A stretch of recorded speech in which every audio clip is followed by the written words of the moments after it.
Бюджета още не сме го видели, разбира се, за да го коментираме в детайли, но понеже всички в залата, не само държавата, и бизнеса си бюджетира неща, така че се надявам да ни дадеш един тизър, каква макрорамка очаквате следващата година, в каква среда ще оперират държавата и бизнеса като очаквания за растеж, инфлация и другите ключови числа? Да, благодаря. Първо бих искал да кажа, че наистина се надявам този разговор да бъде от полза и за бизнеса, тъй като това е целта на този диалог. От тази гледна точка, това, което очакваме за 2024 от страна на Министерство на финансите, първо всъщност може би да кажа за 2023, нашата прогноза за растеж от 1,8% се задържа. Към момента виждаме, че най-вероятно ще успеем да постигнем именно този растеж. Също така, след 2 дни всъщност НСИ ще публикува данни ревизирани за брутния вътрешен продукт за миналата година, като там също очакваме леко подобрение в номиналната стойност на брутния вътрешен продукт.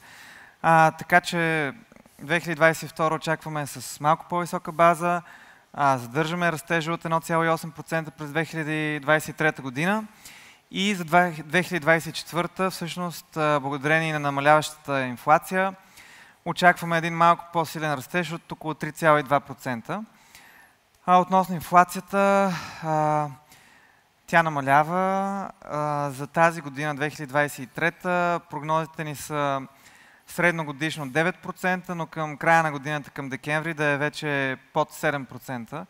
Всъщност, за тези от вас, които са проследили вчера публикацията на НСИ, също вече към септември тази година инфлацията всъщност е под 7%, тя е 6,4-6,3%. Така че очакваме това постепенно намаляване на инфлацията да продължи и през 2024, към края на 2024 да е около 3% или под 3%, средногодишно за 2024 около 5%. Това звучи доста оптимистично на фона на едни очаквания за рецесии в доста други страни от региона, Централна и Източна Европа, пък включително и в страни от сърцето на еврозоната. Нещо правим ли по-добре, че ни прави по-устойчиви в момента, или е просто някаква конюнктура с течение на добри фактори? Да, истина е, че части от европейската икономика, разбира се, се забавят. Данните показват това. Разбира се, и данните за българския износ отразяват това, но има 2 ключови компонента в брутния вътрешен продукт на България, които и тази година, и особено до година, мислим, че ще допринесат за този малко по-висок растеж. Първият ключов фактор е потреблението.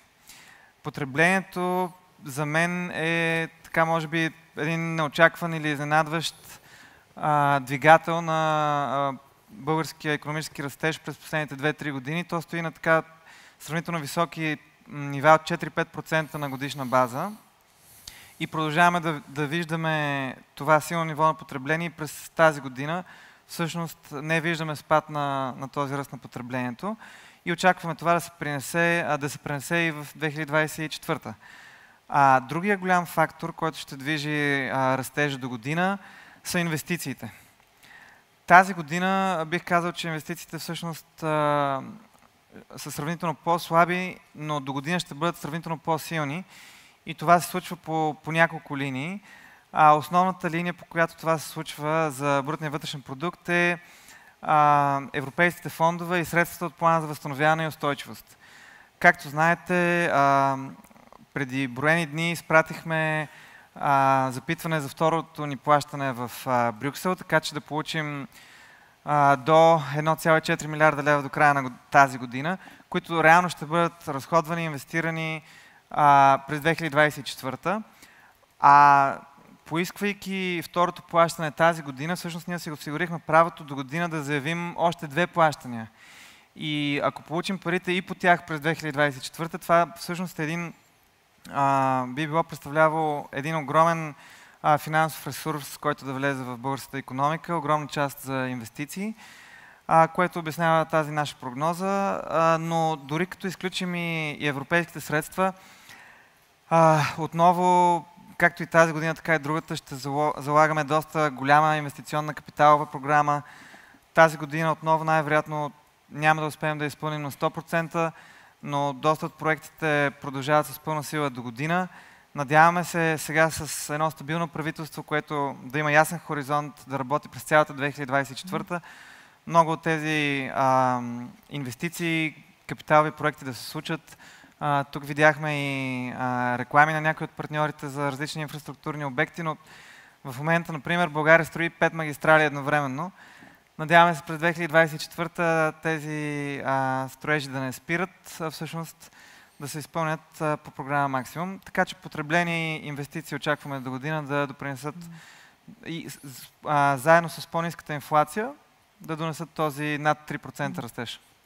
А с каква степен на сигурност си ги броите тези средства по плана за възстановяване и устойчивост? Така, имаше едни чекчета, които трябваше по пътя да отбелязваме като изпълнени. Към края на годината имаме ли сигурност, че всичко ще бъде с отметки изпълнено и че наистина ще влезнат средствата?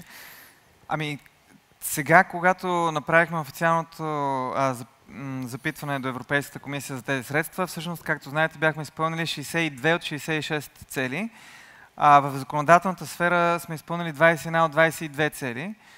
Само закона за личния фалит не беше изпълнен, но предполагам, че до края на годината и той ще бъде приет от Народното събрание. Но така или иначе, при заявката за средствата ние сме в законодателната част на 95% изпълнили всички условия, така че се надяваме. Всъщност ние до това направихме заявката преди средата на октомври, за да сме сигурни, че до средата на декември и като се вземем предвид технологичното време за пристигане на средствата, наистина до 31 декември тези средства да влязат в българската икономика. Добре. Другото число, което спомена инфлацията, е много ключово и за еврозоната, която е цел на правителството. Ти очерта тренда на намаляване, но постижимо ли е да влезнеме в Маастрихтския критерий и формално да отговориме на числовото изискване към датата, когато ще се изготвя конвергентния доклад? Първо, да уточнят какъв е точно критерия, според който ще бъдем оценявани по отношение на инфлацията.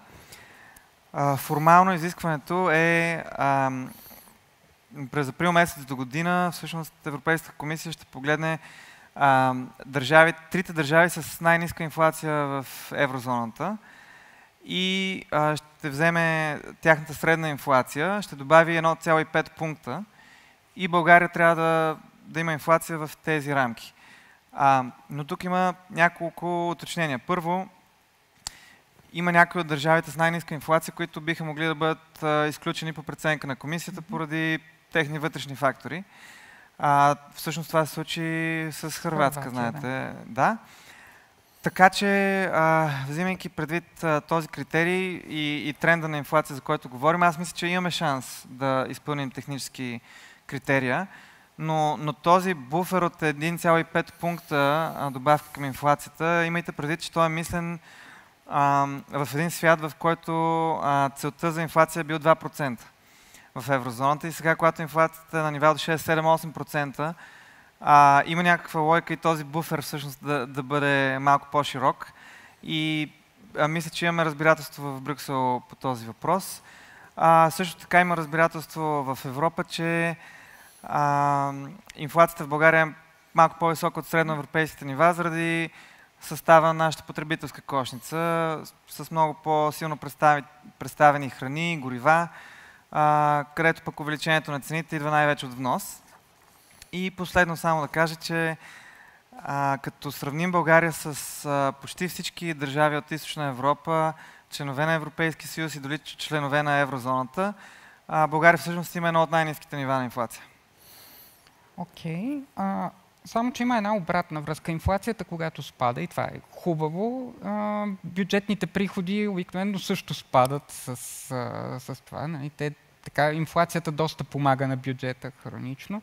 Вие трябва да навигирате между двете числа, защото другото е дефицита като критерий. И може ли да се постигне този баланс? Резкият спад на инфлацията рискува ли да ви изкара над 3% дефицит в един момент, ако го постигнем?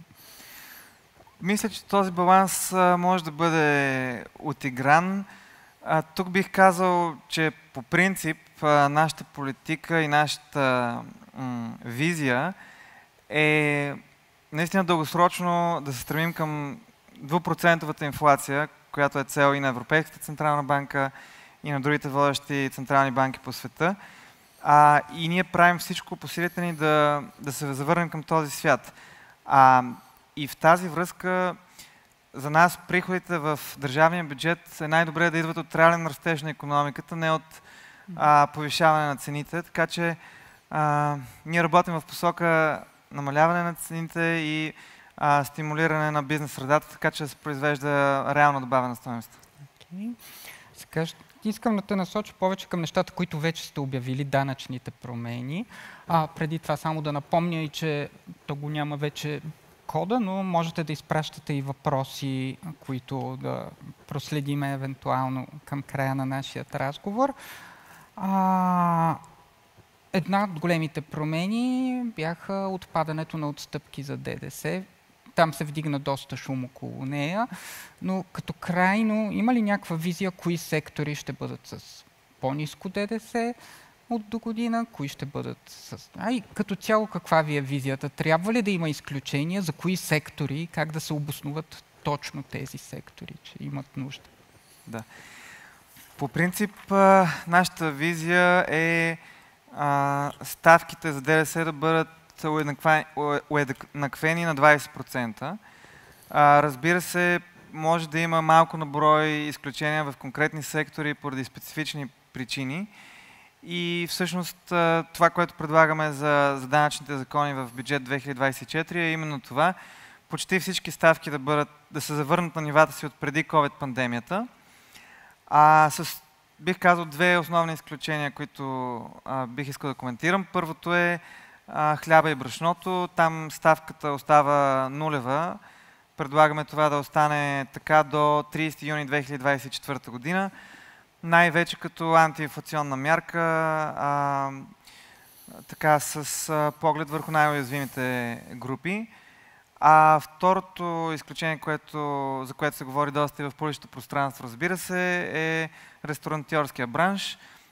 Там продължават нашите разговори с бранша и всъщност решението ни какво да предложим в Народното събрание, дали 20% ставка за ресторантьорите или някакъв комплекс от мерки за изсветляване на бизнеса. Решението ни ще бъде взето на база на това, коя от двете опции изсветлява повече сектора и произвежда повече приход за държавата. Другата голяма тема е глобалният минимален данък корпоративен от 15%. Правилно ли разбираме, че в България той се въвежда по такъв начин, който се отнася до всички компании, които надхвърлят прага на оборота, не само до такива, които са международни, т.е. имат и бизнес в чужбина реално? Точно така, да. Всъщност, независимо дали сте българска група или международна група, ако нивото на годишен оборот е надвишавало 750 милиона евро за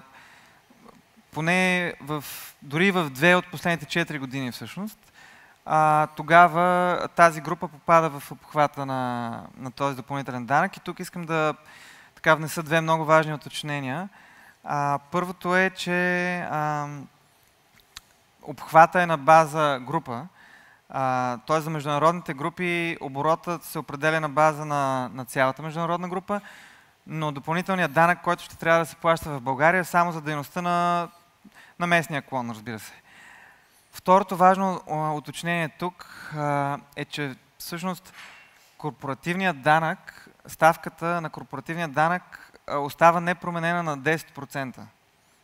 Всъщност, за групите, които попадат в обхвата на този данъчен закон, се въвежда допълнителна данъчна ставка, така че общата комбинирана ефективна ставка да бъде 15%, като комбинация между 10% корпоративен данък и допълнителния национален данък. И тук може само да добавя нещо за произхода всъщност на това предложение.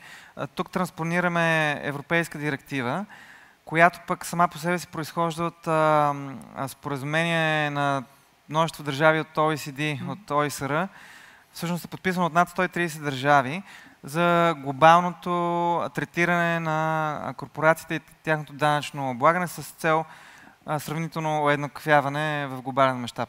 Така че с тази мярка реално ние транспонираме Европейската директива и изпълняваме и още едно така условие за присъединяване към OECD. Добре, още една данъчна тема, която предизвика в финансовия сектор доста брожения, е идеята да се разходите за обезценки на финансовите дружества, най-вече на банките, да се облагат, т.е. реално да им се облага печалбата преди обезценки. Коментарът оттам е, че такъв подход няма никъде в Европейския съюз. Държите ли на тази мярка и как я обосновавате? Мярката, както и другите ни предложения по отношение на данъчните промени, са всъщност поставени за обществено обсъждане. Така че ние очакваме коментари, вече има доста постъпили от сектора. Така че на базата на нашия диалог с сектора ще преценим всъщност дали това предложение да бъде внесено за обсъждане в Народното събрание или не. Като мотивация, естествено, за това предложение, знаете, така, едни доста високи, поне преди данъчните печалби в банковия сектор, има и доста високи такси, които са върху потребителите в България, в сравнение с други държави. Но отново казвам, тук търсим диалог с сектора, за да постигнем някакво смислено решение и след това ще преценим дали да бъде внесено в Народното събрание. Добре, сега имам един-два въпроса от публиката. Единият е защо се променя данъчно-осигурителната тежест за гражданските договори и как ще се определят правата, които проистичат от платените в повече спрямо преди това осигуровки?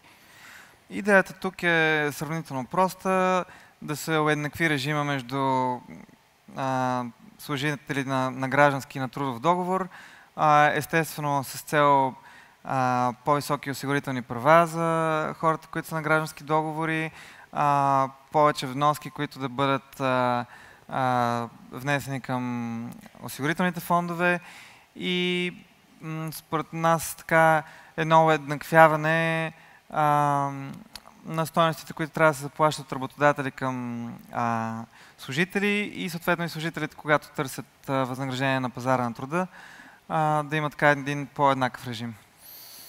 Окей. Може би към финала да ви насоча и към финансирането на всичко това. До края на годината се очертава, или той си е заложен дефицит, който трябва да бъде финансиран с дълг. Каква е стратегията? Ще се излиза на международните пазари? Имате ли тайминг за това? Ще се търси ли финансиране и от вътрешния пазар с емисии ДЦК? И включително имаме и въпрос, който ще добавя към това. Планира ли МФ емисии ДЦК за граждани? Да, благодаря. Както знаете, през януари месец служебното правителство направи една емисия от близо 3 милиарда лева за рефинансиране на стар дълг и с приятия закон за държавния бюджет за 2023 година, който беше обнародван в началото на август месец, там има заложен таван за максималния размер на нов дълг, който може да бъде поет от държавата. Така че ние ще работим в рамките на тези ограничения, които са ни по закон. И по отношение на тайминг, всъщност веднага след обнародването на закона за бюджета, ние предприехме всички стъпки, за да стартираме процедурата по започване на емисията. То отнема си технологично време, поне месец до 2. Така че към момента ние сме в готовност и действително изчакваме и съветите на нашите водещи банкови менеджери за най-добрия тайминг на пазарите, така че да използваме най-добрия момент с най-изгодни условия за страната. И между другото, само искам да спомена, за да запазим лидерството си, което изписание Economist отрази, България беше класирана на първо място с най-ниски разходи за обслужване на дълг, дори по-ниски от Естония. Преди няколко дни само излезе тази статия, така че действаме в тази посока, да задържим и там лидерството си. А ДЦК за граждани? ДЦК за граждани на този момент няма такава възможност, но мисля, че е нещо, което трябва да се обмисли и потенциално в бъдеще да бъде разработено. Добре, и за финал, в тези несигурни условия, каквито имаме и най-вече от външни фактори, колко консервативно подхождате към бюджета, който ще внесете? Тоест, какви буфери сте заложили, така че да сме сигурни, че някой външен шок няма да ни изненада и да тези прогнози да не се сбъднат и съответно да имаме проблем в средата или в края на годината? Да, винаги залагаме някакви буфери, винаги се опитваме да минимизираме риска. Хубавото е, че както казах и тази година и в началото на до година очакваме доста голям приход от различни евросредства, така че те ще надяваме се да подсигуряват един добър резерв, който винаги да имаме, разбира се и да бъдат инвестирани. Разбира се, надявам се да няма твърде големи несигурности на пазара, но така или иначе сме заложили съответните буфери, за да сме сигурни, че и до година ще постигнем 3% дефицит, което е абсолютно изискване за влизане в еврозоната и всъщност завършим с това, че това е може би цел номер 1 за нашето правителство на 1 януари 2025 година да се поздравим като членове на еврозоната, така че ние ще направим всичко възможно да постигнем това. Благодаря и успех! Благодаря. И сега, може би, да направим един преход от финансите, с извинение за повторението към зеления преход.